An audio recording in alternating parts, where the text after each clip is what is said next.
Hello friend, this is me. Welcome back to our channel. I hope you all are well and doing great.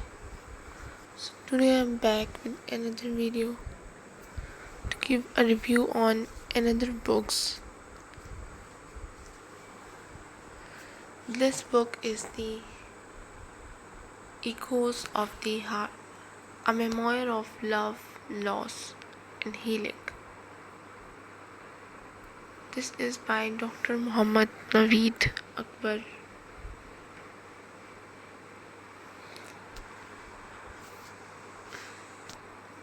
Welcome to the Echoes of the Heart, a journey into the depth of healing, resilience, and transformation.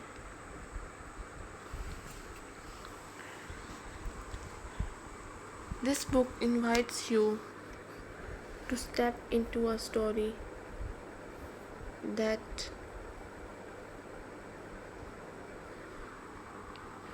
is at once deeply personal and profoundly universal.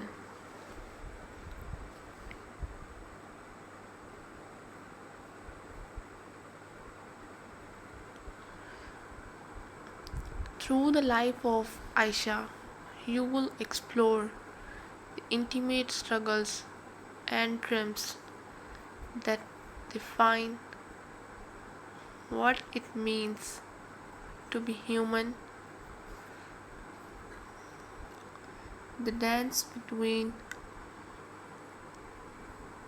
pain and hope, loss and renewal, fear and courage.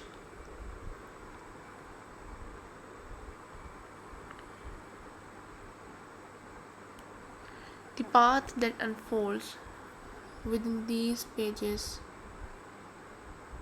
reflect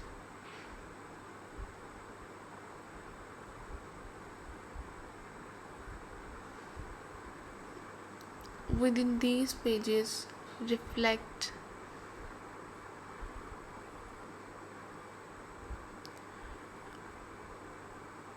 the winding, sometimes difficult road that many of us walk.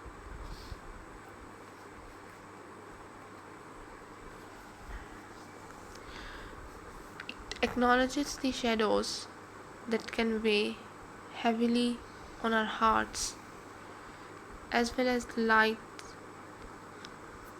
that can emerge when we lean into vulnerability and connection. This narrative is a testament to the power of the human spirit to heal, grow, and thrive, even in the face of profound challenges.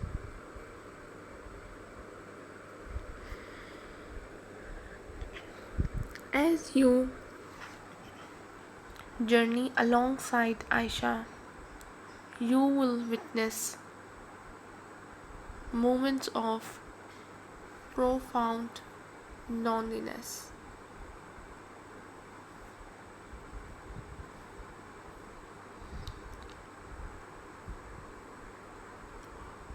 profound loneliness,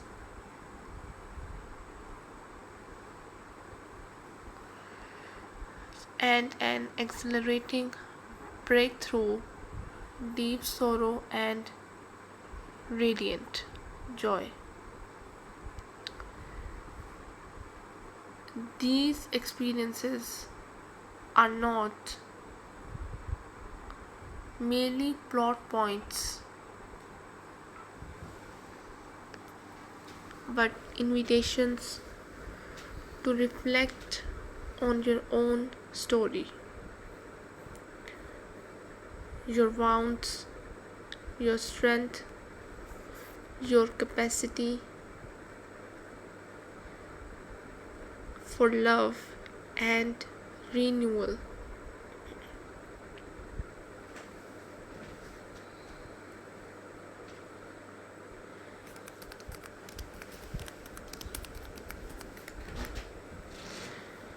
This book is grounded in the belief that stories have the power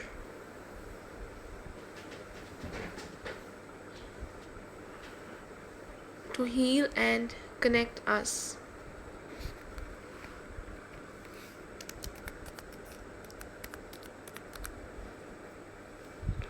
By sharing Aisha's journey, I hope to create a space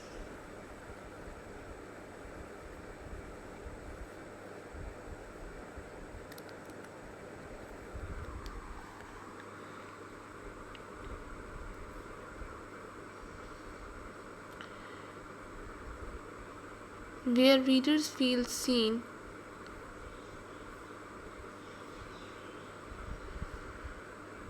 understood, and inspired. The themes of hope, forgiveness, authenticity, and community.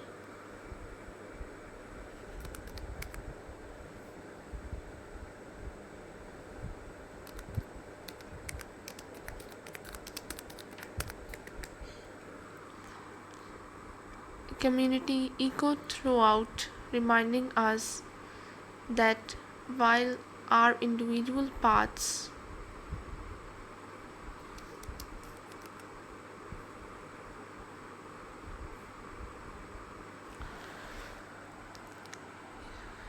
equal paths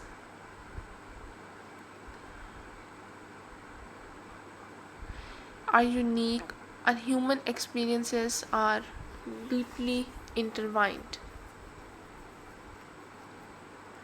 Echoes of the Heart is not just a story to be used, but a journey to be lived. It challenges you to listen closely to the whispers of your own heart, to embrace your imperfections.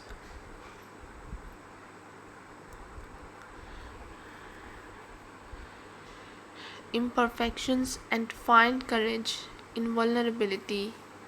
It encourages a mindful presence that honors every step of the journey, no matter how small.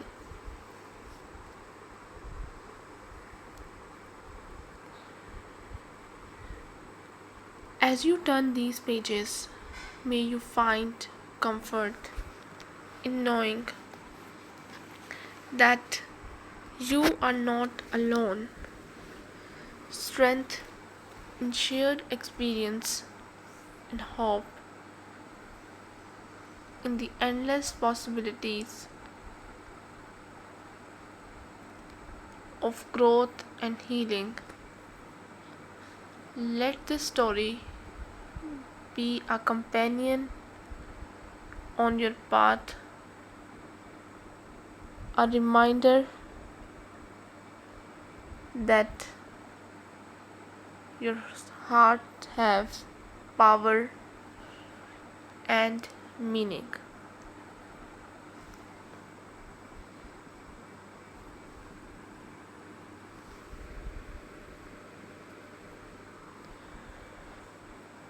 Together, let us embark on this journey of transformation where every wound holds the seed of renewal and every heart can sing its own beautiful song.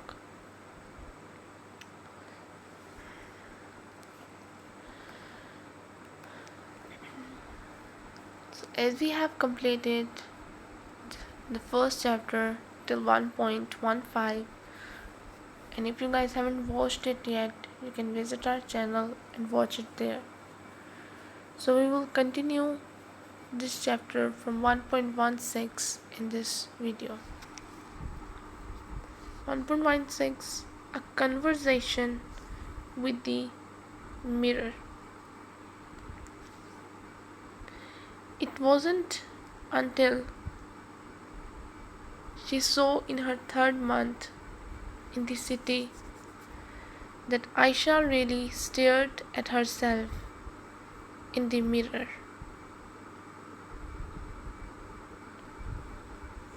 Not just a glance as she brushed her hair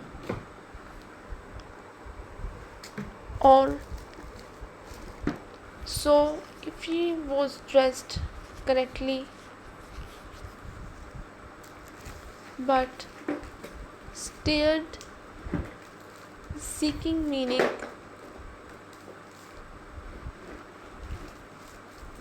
in the face that looked back. Her face hadn't already dramatically, but something in her eyes had.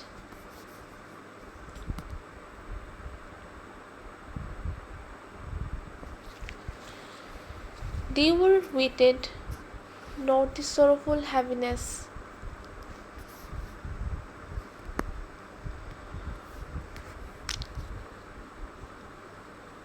but the heavy weight of change. She saw in the mirror not the girl who had walked out of the house, but the woman who walked through unfamiliar streets with the silent intent.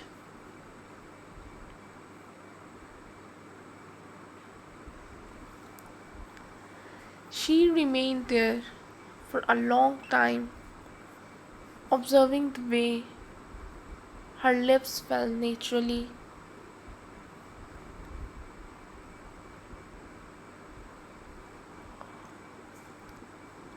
nature lips fell neutrally into a neutral shape.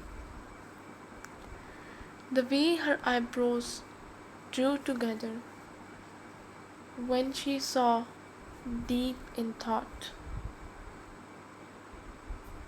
She saw the subtle variations, dark circles that spoke of sleepless nights.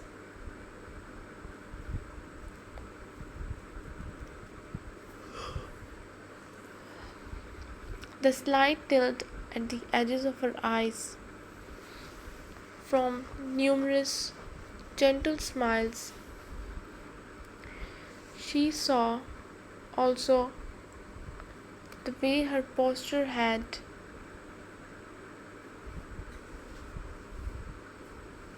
changed, more solid now, less uncertain, as if her body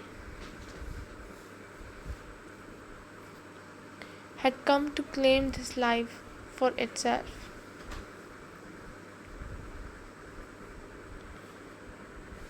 Aisha spoke out loud, barely a whisper. You are doing okay.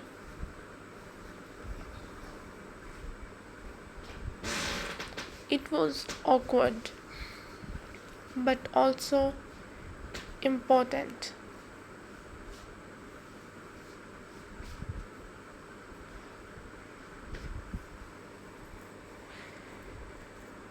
And important to offer herself kindness, to recognize that what she had gone through wasn't easy, and what she saw, what she was creating, needed to be seen.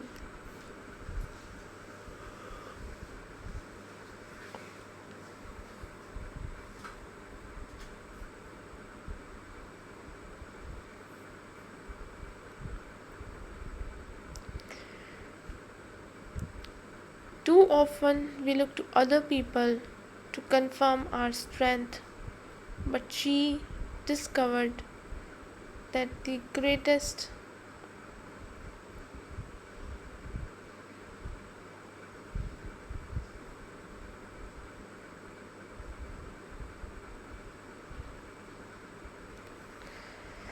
but she discovered that the greatest sustaining strength lies within seeing yourself, within truly looking and having the courage to say you are enough.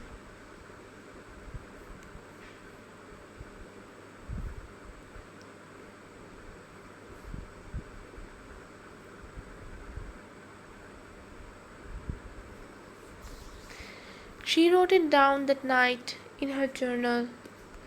She referred it as the first real conversation she had never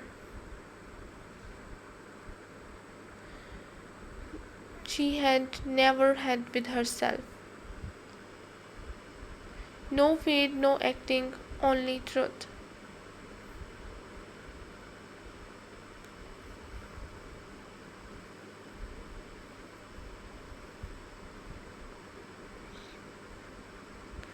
And through the truth, gentleness, she came to understand she didn't have to prove herself to the city,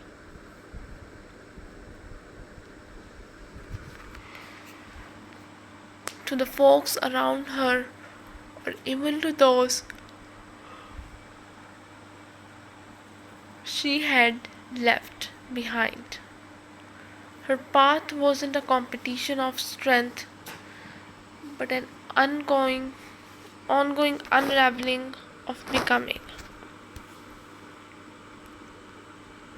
She did it after that night. It became her ritual. She stood in front of the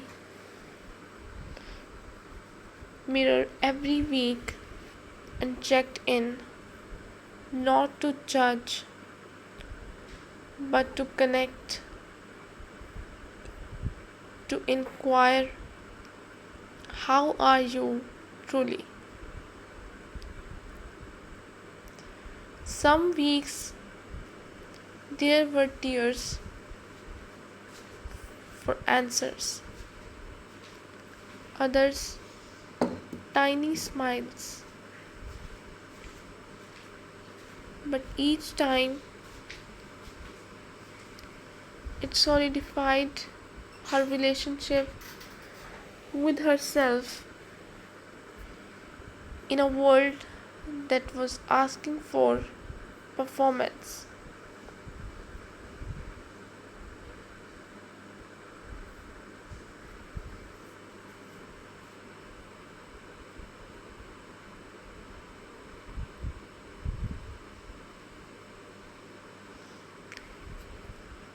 In a, in a world that was asking for performance, this clandestine ritual was her act of truth.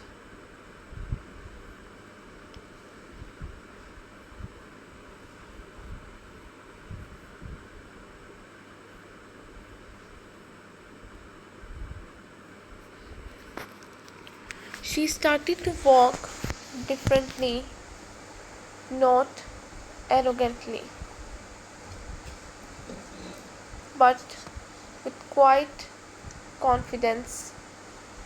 She was no longer the same. She would never be the same, and that was fine.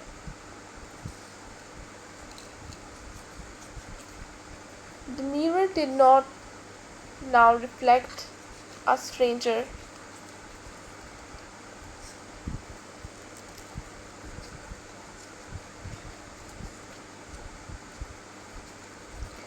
Did not reflect a stranger. It reflected someone in the process of becoming whole.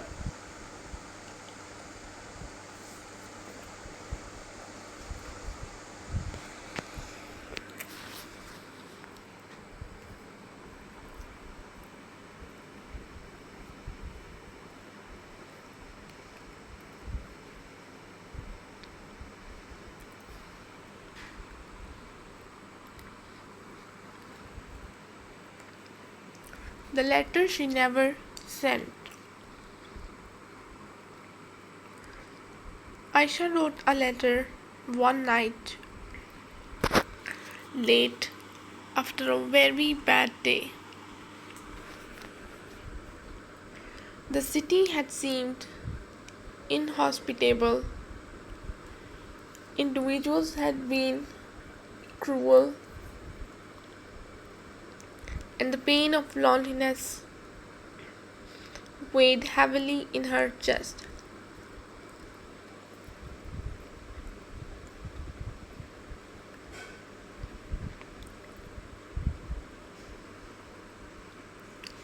She ached for her mother's touch,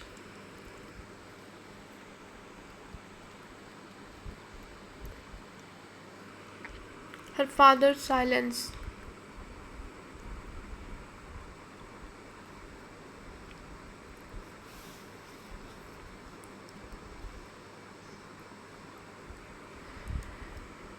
Umar's witty sarcasm. She longed for the smell of her room, the sound of familiar footsteps, the security of being known.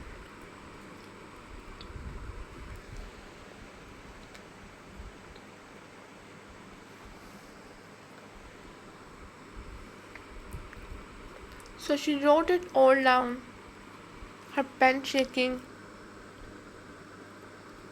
as she put these words on paper. I miss you more than I can say. I'm afraid I'm forgetting the sound of home.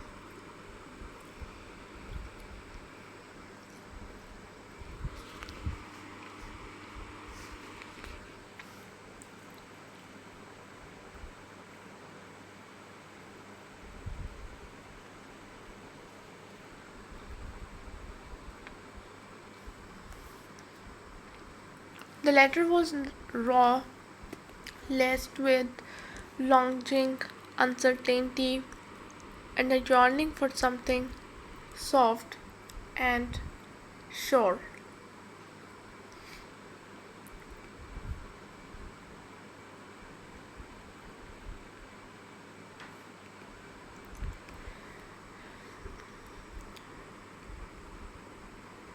She wrote of the pain in her chest as she walked past happy families, of the fear that she would never be, that she would never be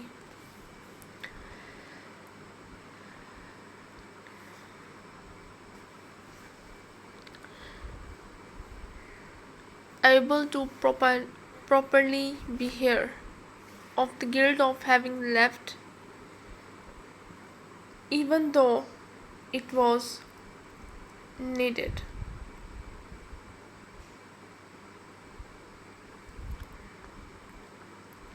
It wasn't a progress report, it was an admission. She poured honesty, blood onto the page,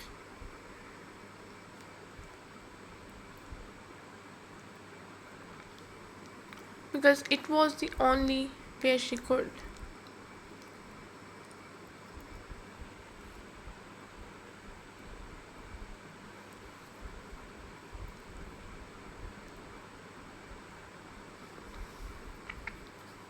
But she never sent it.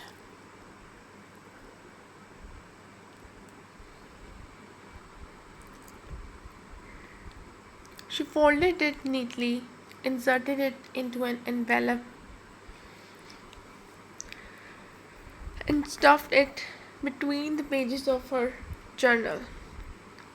It wasn't that she couldn't bear for her family to read it. It was the letter was as much for her as it was for them.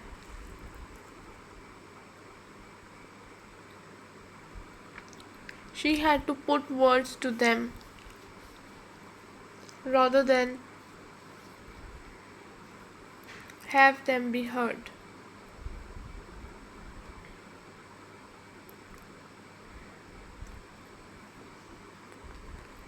The writing of it was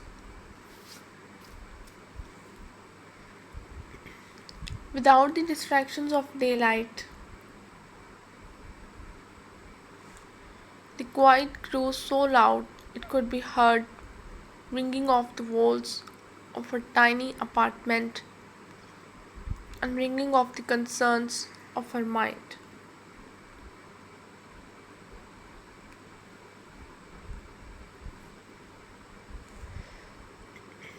By day, she could occupy herself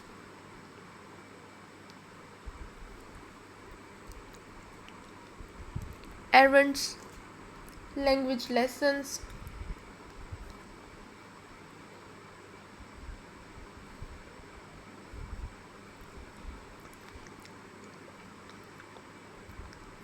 and wandering about smiling nicely. But when the sun set and city streets were lined with lights, she was alone in her own company, and at times that seemed like the greatest weight of all. Silence has a way of bringing to the surface what's been buried.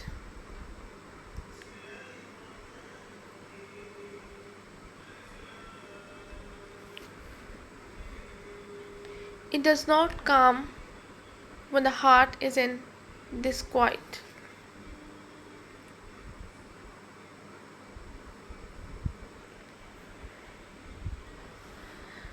Rather, it is a mirror holding up all the things you attempted to keep at bay.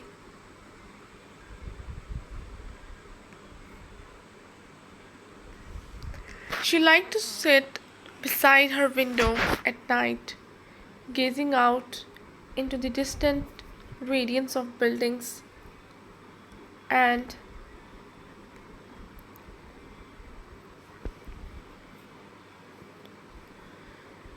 there was a rhythm to it, throb that reminded her life was still in motion, even when hers seemed stuck.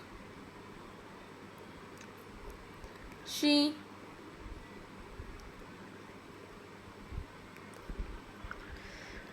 wondered if there were people behind those windows too. Were they battling loneliness? Did they miss people far away? Or were they happy? The world's whole, the hearts unbroken?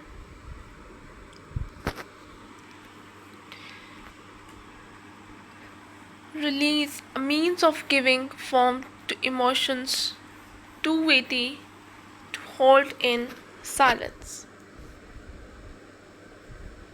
Over the succeeding days, she went back to the letter repeatedly.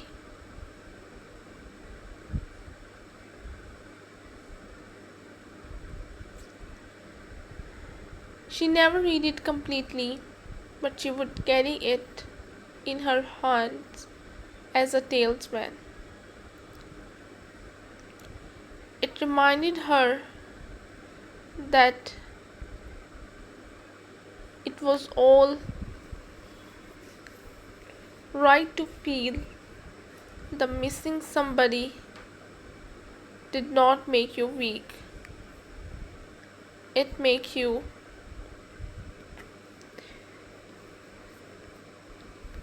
not make you weak. It made you have something lovely to miss. And that was a gift, not a curse. Later, she wrote other letters. Some of them she did mail, birthday greeting, brief updates, assurances, but none of them contained depth. Depth of that first one. That letter wasn't sent because it didn't need to be. It had done what it was meant to do.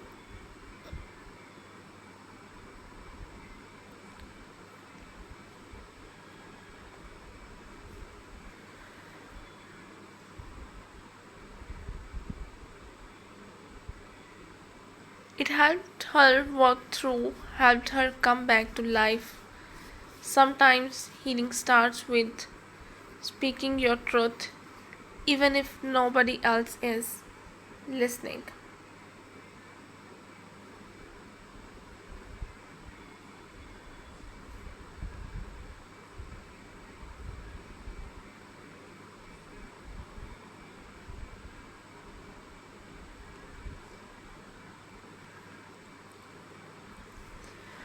Nights when silence was loud.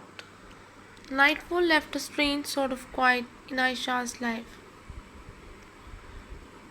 There were nights when she slept with no particular reason.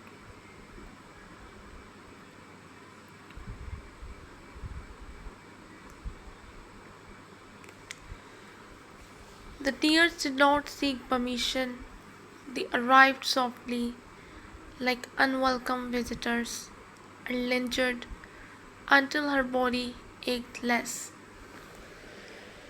She did not attempt to hold them back anymore.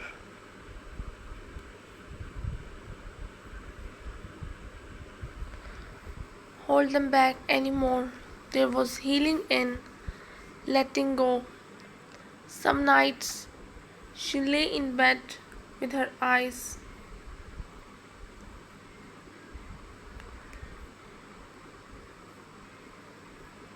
with her eyes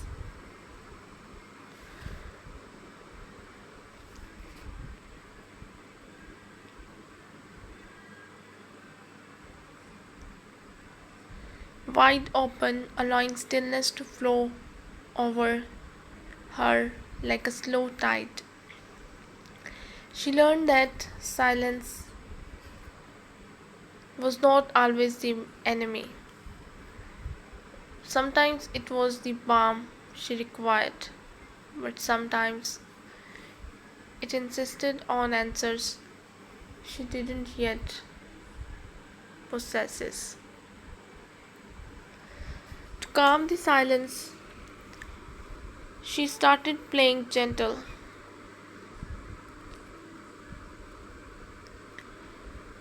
instrumental music, piano songs, the occasional flute, wind chimes recorded in far off forests. These were her friends.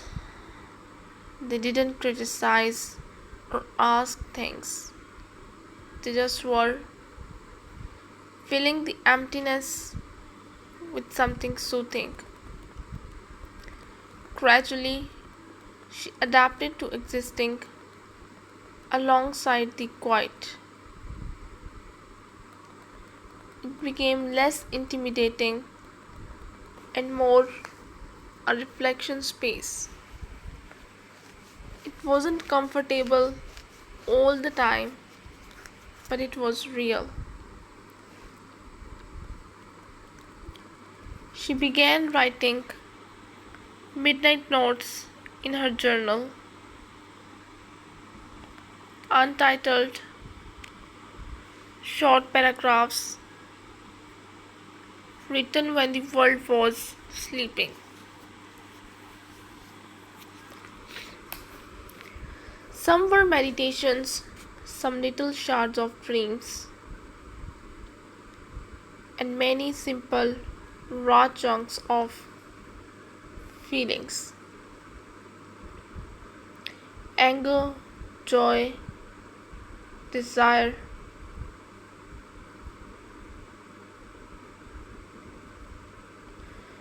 desire, hope.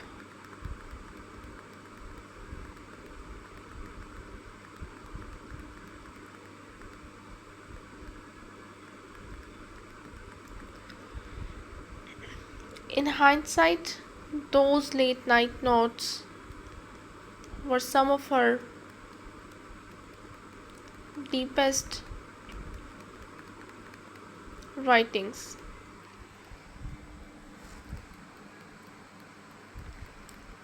They were unadulterated by pretension or form.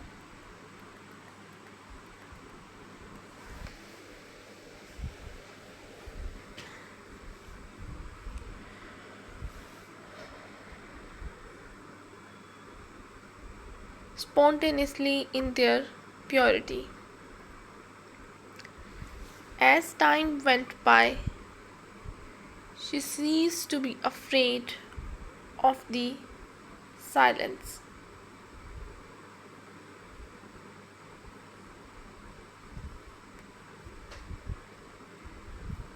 Of the silence. No longer did it herald absence, but rather presence, the presence of her own soul, learning to listen, to feel, to reassemble from the inside out.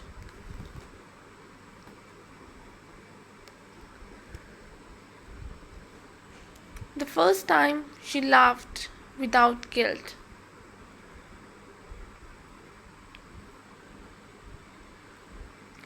It occurred suddenly. She was in a tiny downtown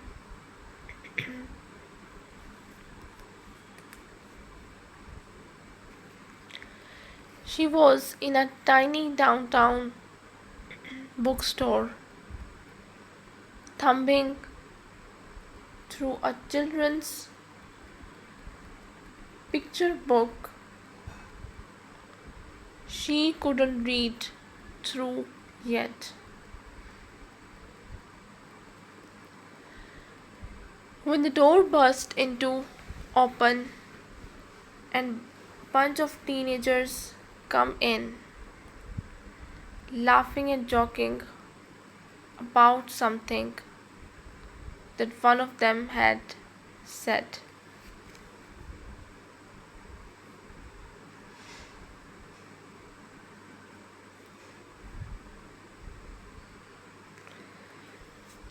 One of them mocked up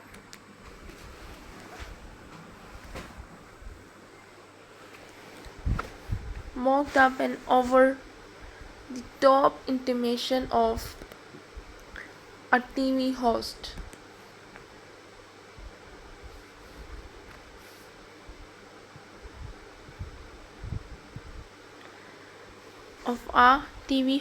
And his friends erupted into laughter.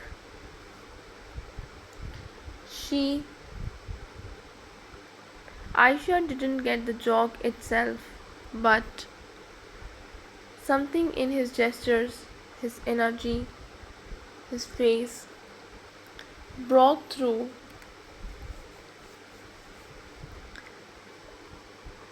her defenses and she laughed.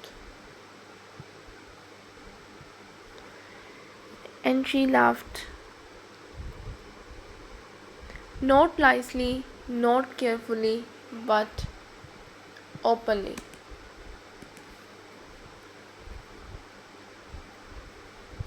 But openly.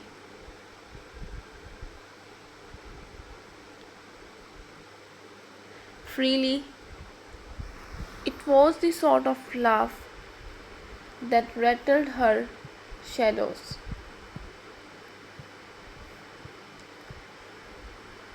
That rattled her shoulders and lit up her eyes.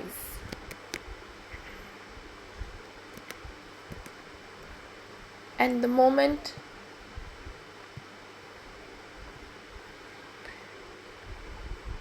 moment she became aware that she was laughing, something within her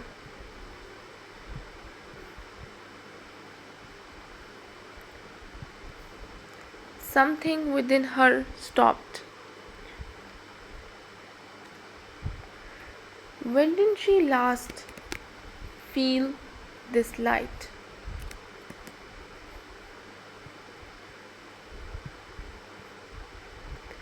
When did she last laugh without shame whispering in her ear?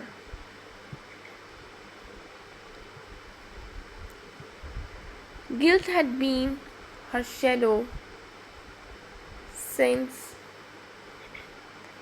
the day she departed.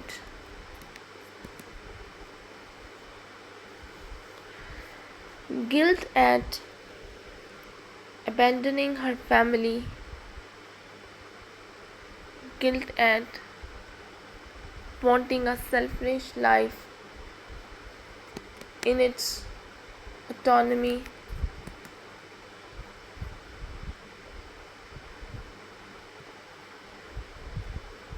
autonomy,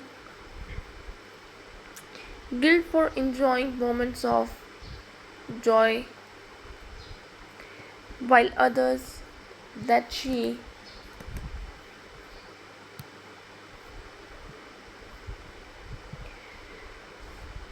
while others that she cared about were suffering.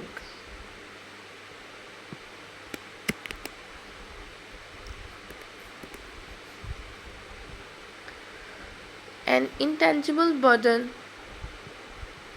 pushing down on her happiness,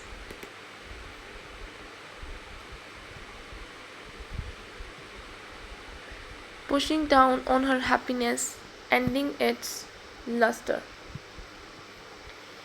Even her triumphs, even her minor triumphs, tainted by the light lingering presence of those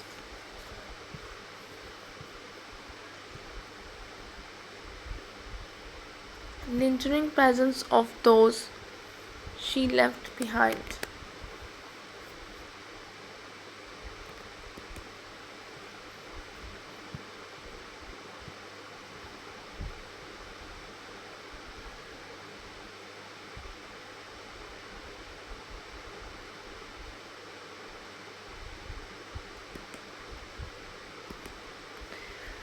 But in that instant, in that store where people laughed, she indulged in happiness without explanation. No one else in the room had heard her tale.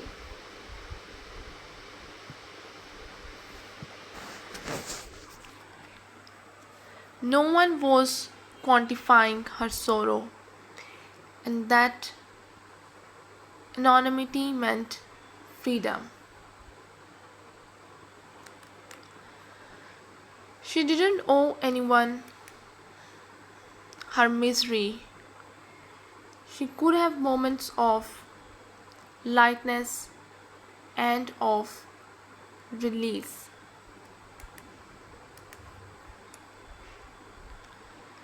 Then she stepped outside into the street with a bounce in her step.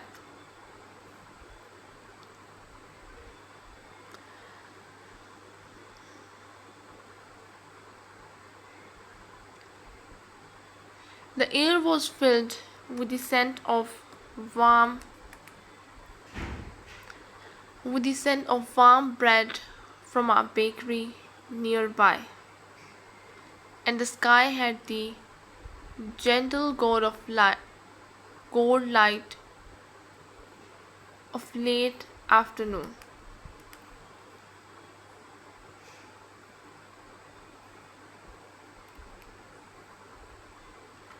late afternoon.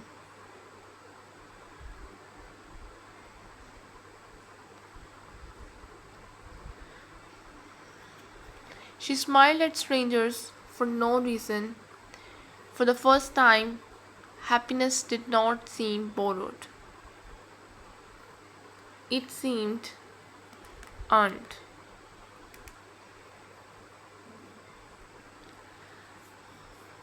It seemed earned. That night, she said to herself, joy is not betrayal.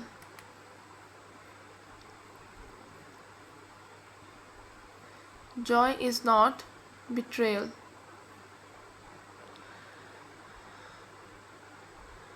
Its strength, it's a statement that life goes on even after loss.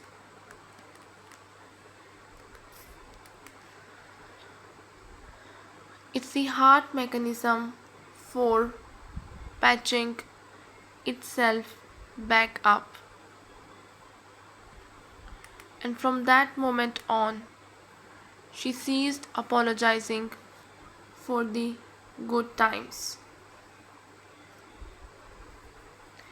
She owned them as her recovery.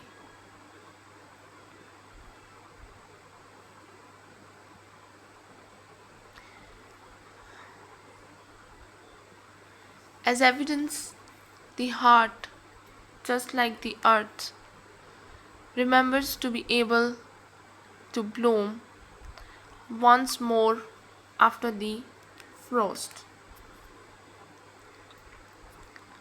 She is becoming.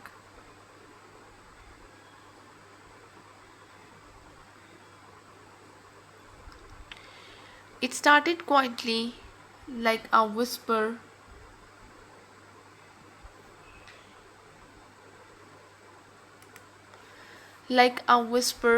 spread across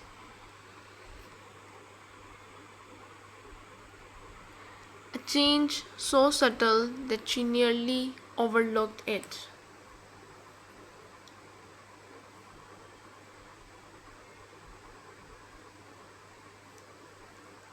Nearly overlooked it.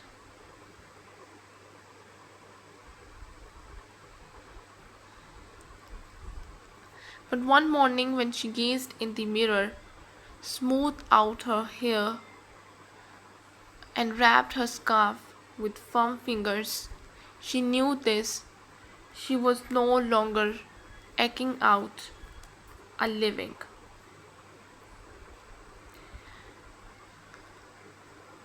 She was becoming someone stronger, someone softer, someone more whole.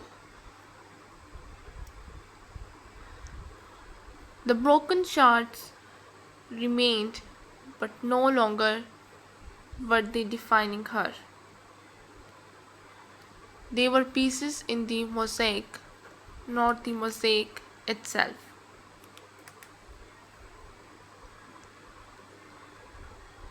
She began to see the way others regarded her, not with pity, not with confusion, but with interest, with warmth. Her presence had shifted. She moved differently.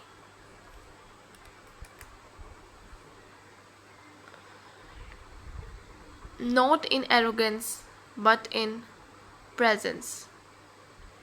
She asked questions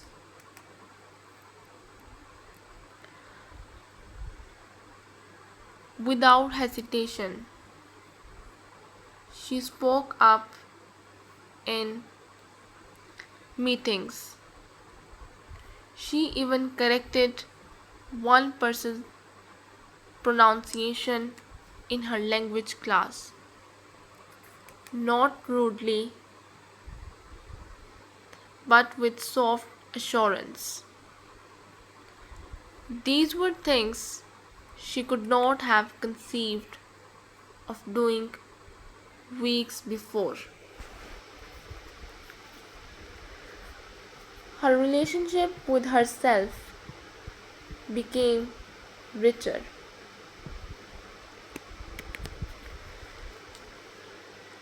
She no longer condemned every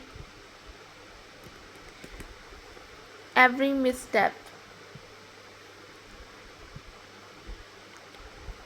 She started thanking her body for bearing her through.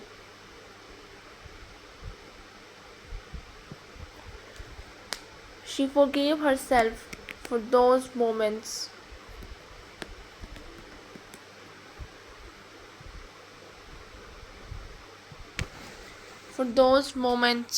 when she could not be courageous. The internal voice once filled with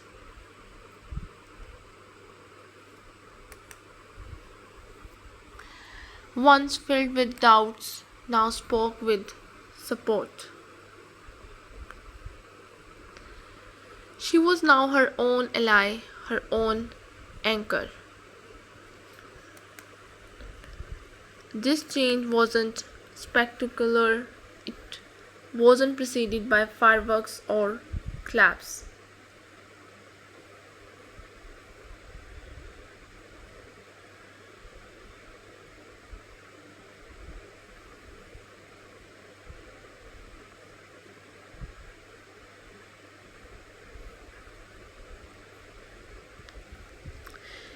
It arrived in small victories, working through red tape without frenzy,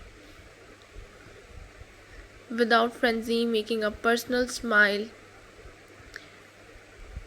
at night without waking up from restless dreams.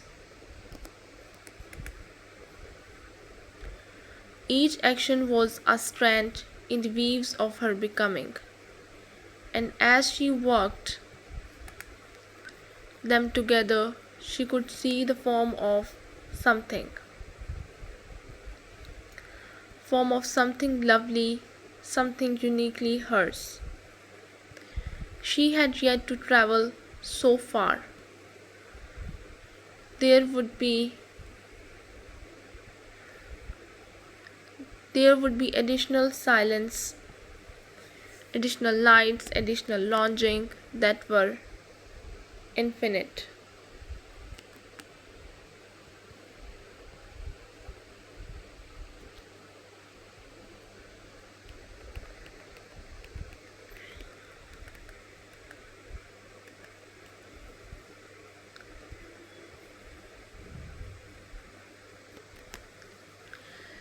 But she was no longer afraid of them,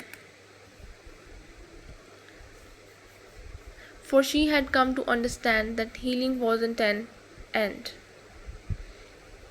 It was a rhythm, a turning back to self repeatedly, and with every turning back, she became stronger. She told herself in bed, whispering, "You are not who you were. You are becoming who you were meant to be," and that reality burrowed deep into her bones, like a nursery rhyme. Summary of Chapter 1. Journey Begins. In Chapter 1, Journey Begins, we followed Aisha's initial steps into an unfamiliar city and more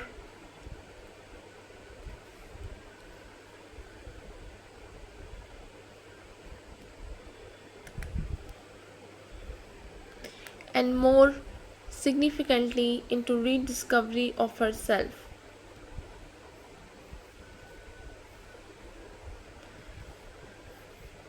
The chapter begins with her arrival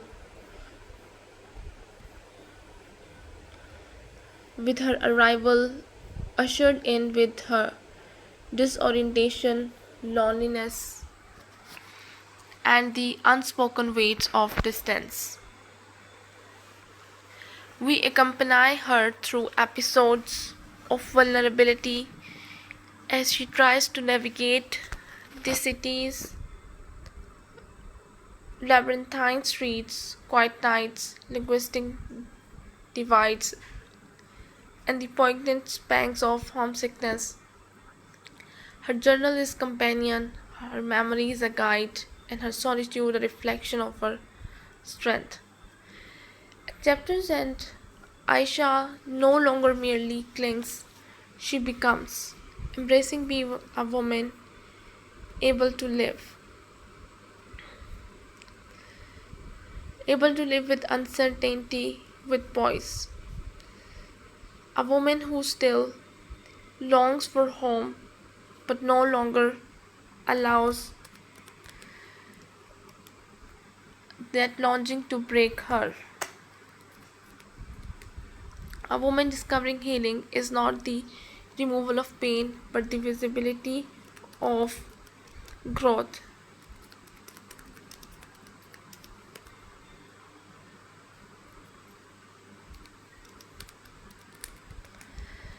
And with each beat of her heart, each sentence in her journal, and each day she decides to start anew, she moves one step further toward the woman she was meant to become.